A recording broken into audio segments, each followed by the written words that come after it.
अस्सलाम वालेकुम एवरीवन, कैसे हैं आप सभी लोग। मैं फिर से आप लोगों का स्वागत करती हूँ स्टडी धावक में भूगोल वाली दुनिया की क्लास में। और आज हम लोग पढ़ेंगे मैदान का पार्ट 4, जिसमें हमारी कुछ शब्दावलियां छूट गई थी, उसे आज हम लोग देखेंगे। तो चलिए बिना देरी करते हुए शुरू करते हैं हमारी भूगोल वाली दुनिया की क्लास।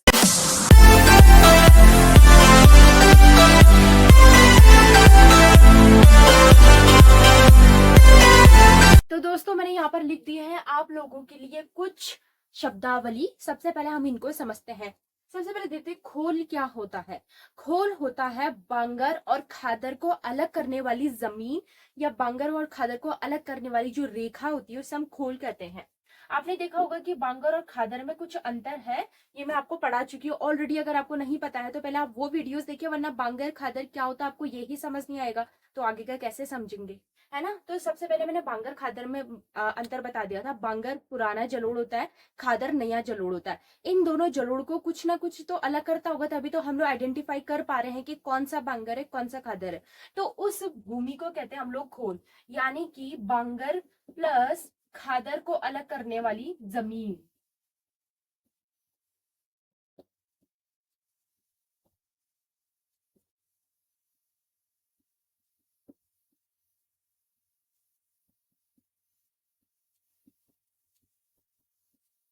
ठीक है, इसे एक और चीज कहा जाता है कंटूर लाइन। कंटूर लाइन यानी कि बांगर और खादर को अलग करने वाली लाइन, कंटूर लाइन। अगर लाइन की बात करें तो कंटूर लाइन, और अगर उस भूमि की बात करें तो उसको क्या कहते हैं हम लोग, खोल। क्या कहते हैं, खोल, जो बांगर और खादर को अलग करे। अब अगला है हमारा चो। चो का मतलब होता है बरसाती नदियां। चो का मतलब होता है बरसाती नदियां, यानी कि ऐसी नदियां जो बरसात के पानी में आती है, यानी कि जो बरसात के पानी से बनती है। जैसे ही बरसात खत्म होती है वो नदियां भी विलुप्त हो जाती है, उन्हें बरसाती नदियां कहते हैं। जैसे कि पहाड़ी में ना एक वर्ड कहते हैं चौमास। चौमास मतलब कि बरसात का मौसम, तो उसी से निकला है ये चो। अगर आप लोग पहाड़ी, बहुत से लोग हैं, अगर किसी को ये वर्ड पता है तो वो समझ गए होंगे।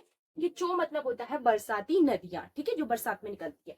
वहीं चोस का क्या मतलब होता है। चोस होती है उबड़ खाबड़ जमीन। चोस होती है उबड़ खाबड़ जमीन।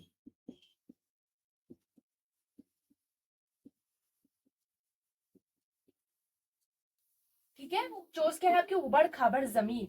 आप देखते हैं भूड़ क्या। भूड़ तो आप लोगों ने, बहुत से लोगों ने इसका नाम सुना होगा, भूड़। जैसे कहते हैं ना कितना भूड़ हो रहा है, कितना भूड़, वैसे ये पहाड़ी में ज्यादा बोलते हैं भूड़। भूड़ का मतलब होता है पथरीली जमीन।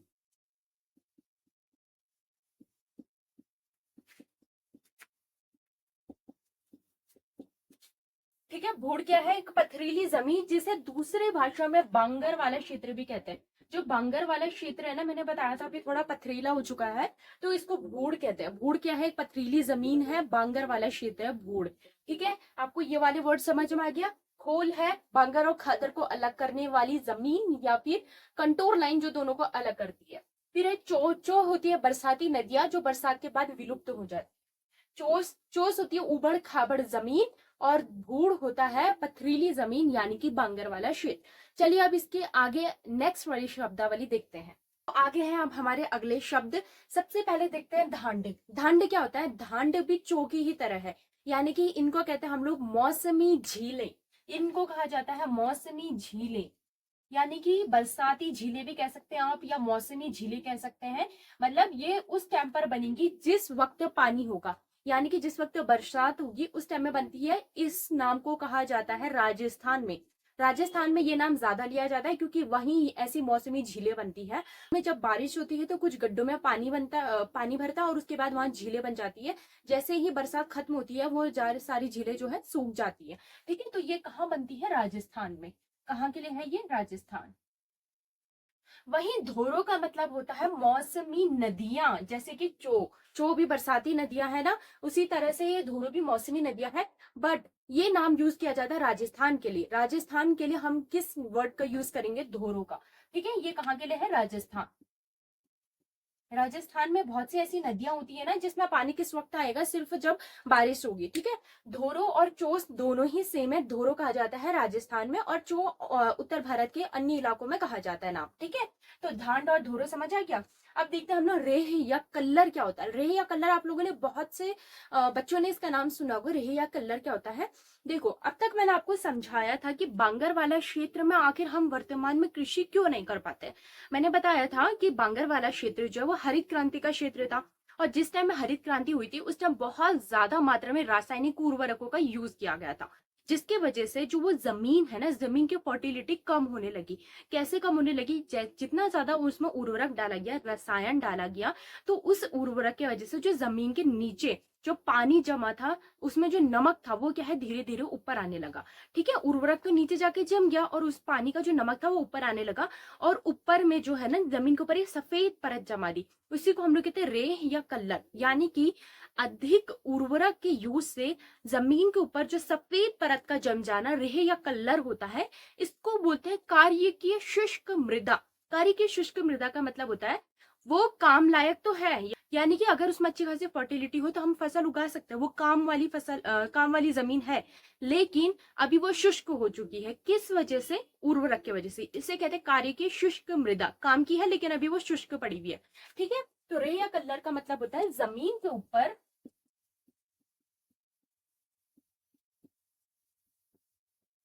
सफेद परत का जम जाना।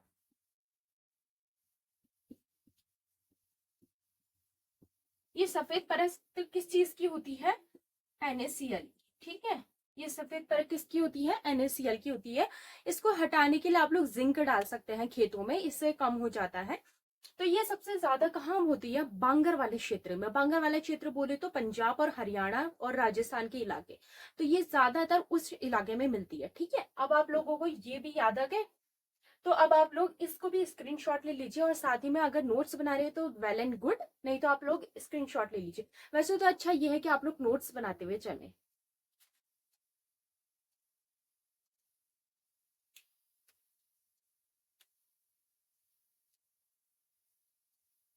आखिरी हमारे पास शब्द है बेट ब्लफ या धाया। बेट ब्लफ या धाया सिंधु और गंगा के जो बाढ़ग्रस्त क्षेत्र हैं उन्हें कहा जाता है। वैसे तो सिंधु नदी से बहुत कम बाढ़ आती है क्योंकि वो थोड़ी ऊंचाई वाले इलाके में है, लेकिन बहुत बार उससे भी बाढ़ आ जाती है। तो बेट ब्लफ या धाया किस क्षेत्र को कहते हैं, सिंधु और सिंधु व गंगा के बाढ़ग्रस्त क्षेत्र को, यानी कि जिस इलाके में ये नदियां बाढ़ लाएंगी उस क्षेत्र को क्या कहेंगे, बेट ब्लफ या धाया। ठीक है, बाढ़ग्रस्त क्षेत्र को। ठीक हो गया। मुझे आप लोगों को कुछ दोआब याद करवाने या फिर दोआब लिखाने हैं, आप उसे देख लीजिए क्योंकि ये बहुत ज्यादा इंपॉर्टेंट होते हैं। एग्जाम में इससे क्वेश्चंस बनते हैं। जो कुछ फेमस दोआब है उन्हें मैं आपको करवा देती हूँ। तो अब चलिए देख लेते हैं कि वो फेमस दोआब कौन से हैं। हेडिंग डाल लीजिएगा आप लोग, दोआब। दोआब क्या होता है पता है ना आप लोगों को, नहीं पता है तो पहले की वीडियोस देख लीजिए। मैं अभी भी कह रही हूँ, जब तक आप मैदान को पार्ट 1 से नहीं समझेगा आपको कुछ समझ में नहीं आना है। ज्योग्राफी बहुत ज्यादा कॉन्सेप्चुअल है, तो आपको कॉन्सेप्ट समझते हुए चलना है। तो देखिए, दोआब का मतलब होता है दो नदियों के मध्य का क्षेत्र, हम लोग दोआब कहते हैं। तो सबसे पहले जो दोआब आता है उसे हम लोग कहते हैं बिस्त दोआब। बिस्त दोआब लिखते जाइएगा, बिस्त दोआब। बिस्त दोआब दो नदियों के मिलने से बनता है। देखो इसके नाम में ही छुपा है उन दो नदियों का नाम। बी से व्यास नदी और सत से सतलज नदी। ठीक है, प्लस सतलज। ब्यास और सतलज के मिलने से बनता है बिस्त दोआब। ब्यास और सतलज के मिलने से बनता है बिस्त दोआब। फिर आता है बारी दोआब। बारी, ये भी नाम में ही जुड़ा है, बारी दोआब। ब से ब्यास प्लस आर से रावी नदी। या हम उत्तर भारत के दोआब देख रहे हैं, उत्तर भारत के। तो उत्तर भारत में तो व्यास, रावी, सतलज, सिंधु, झेलम, चिनाबी नदियां बहती हैं। तो उन्हीं नदियों के आधार पर हम लोग ये दोआबों को देख रहे हैं, उन्हीं के नाम पर इन दोआबों के नाम पड़े हैं। ठीक है, ब से व्यास, आर से रावी, मतलब री से रावी। अब नेक्स्ट देखते हैं रेचना दोआब। अच्छा, रेचना क्या होगा, किस किस को इसका नाम समझ में आ रहा है कॉमेंट में बताओ जल्दी से। रेचना दोआब का मतलब किस नदियों से मिलकर बना होगा, हाँ जी, जिसको समझ आ गया है। आर रॉ से रावी नदी, और चना से कौन सी की बताना जरा, कौन सी उत्तर भारत में, चौ से या चना से चेनाब नदी। चेनाब नदी, चेनाब। ठीक है, अब आखिरी हमारी है चाज। चाज, चाज। चास दोआब, चास दोआब किससे बनेगा? चौ से। ऑब्वियसली कौन सी नदी है? चेनाब। और जौ से? जौ से तो नहीं है, लेकिन झौ है ना, झेलम, झेलम, चाज। ये याद करने के लिए बहुत अच्छा दिया है, आप आराम से याद कर सकते हो। सबसे पहले है बिस्त दोआब, ब्यास और सतलज। सेकेंड है बारी, ब्यास और रावी। फिर है रेचना, रावी, चेनाब। लास्ट है चाज, चेनाब और झेलम। अगर नोट्स बना रहे हैं तो वेल एंड गुड, और आपको नोट्स बनानी भी चाहिए, क्योंकि आपके नोट्स ही आपके बाद में काम भी आते हैं, ठीक है। तो दोस्तों यहीं पे होता है हमारा मैदान खत्म। लेकिन मैदान खत्म करने से पहले मैं कुछ इंपॉर्टेंट चीजें आपको बता देती हूँ कि मैदानों का हमारे पूरे भारत में क्या इंपॉर्टेंस है। सबसे पहले आप लोग समझ गए होंगे कि अगर मैदान है तब जाके हम हैं, यानी कि मैदान ही है जो हमारे पेट को भरता है। मतलब ये कि हम मैदानों में ही कृषि कर पाते हैं। क्या पहाड़ी इलाकों में कृषि करना संभव है? नहीं। इसलिए पहले सामाजिक स्तर में जिसका सबसे बड़ा योगदान है ना, वो है कृषि। और हमारे पूरे देश में सबसे ज्यादा क्या की जाती है? कृषि की जाती है। सबसे ज्यादा जॉब, रोजगार या फिर सबसे बड़ी इंडस्ट्री हमारे भारत में अभी भी एग्रीकल्चर ही है। नंबर 1 पे हम एग्रीकल्चर पे ही डिपेंडेंट है। ये एग्रीकल्चर हम कहाँ कर पाएंगे? जहां अच्छे खासे मैदान होंगे। तो सबसे पहला क्या है इसका योगदान कि हमें क्या मिले हैं? मैदान मिले हैं, जिसमें हम लोग क्या कर सकते हैं? एग्रीकल्चर। नंबर 2, हमें उपजाऊ मिट्टी मिली है। उपजाऊ मिट्टी के साथ बहुत अच्छी खासी मात्रा में हमें यहाँ पानी मिल जाता है। पानी के सोर्स कहाँ से मिलते हैं? इसी के ऊपर जस्ट गंगा है। गंगा की वजह से हमें मैदानों में पानी मिल जाती है, जिसकी वजह से हम लोग एक ही साल में 2, 3, 4 फसलें लगा पाते हैं, जिससे हमारी किसानों को भी फायदा होता है और हमारा तो फायदा है ही, ठीक है। नंबर 3 में बात करें तो हमारे देश में इसी से इंडस्ट्री चल रही है, यानी कि एग्रीकल्चर, ठीक है। अगर हम 4th इसकी बात करें तो जो सांस्कृतिक इसका बहुत बड़ा योगदान है। यानी कि आपने देखा होगा कि जहां पर मैदान होते हैं वहीं पर ज्यादातर लोग रहते हैं, ज्यादातर लोग बसते हैं। जहां पे मैदान होता है और जहां मैदान होता है वहां नदियां होती ही है, तो लोग ज्यादातर कहाँ रहना पसंद करते हैं? मैदानी इलाकों में। तो इन इलाकों में ना आबादी थोड़ी ज्यादा होती है। आबादी ज्यादा होने की वजह से यहाँ इन इलाकों में फर्टिलिटी ज्यादा होती है काम करने के लिए। तो यहाँ पर जो है कार्यशील जनसंख्या आपको ज्यादा मिल जाएगी, लोग ज्यादा रहेंगे यहाँ पर, घर बार, इंडस्ट्रीज ज्यादा मिलेगी। इंडस्ट्री किस चीज से होंगी? जो कि एग्रीकल्चर पर डिपेंड होगी। फॉर एग्जाम्पल गन्ने से चीनी मिल, जो कि उत्तर भारत में सबसे ज्यादा होती है, ठीक है। और उसके अलावा एक इसका योगदान है हमारे सांस्कृतिक में योगदान ये है कि यहाँ पर बहुत सी अलग अलग संस्कृतियां यहाँ पे बहुत सी अलग अलग संस्कृतियों ने जन्म लिया है। सबसे पहली तो एक यहाँ पर हमारे देश की सबसे बड़ी सिंधु सभ्यता भी इसी के आसपास बसी थी। आपको नाम याद होगा इसका, इसको हम सिंधु सभ्यता भी कहते हैं। सिंधु नदी के आसपास के मैदानों में सिंधु सभ्यता वाले बसे थे। फिर उसके बाद वैदिक समाज के लोग भी इन्हीं इलाकों में आकर बसे थे।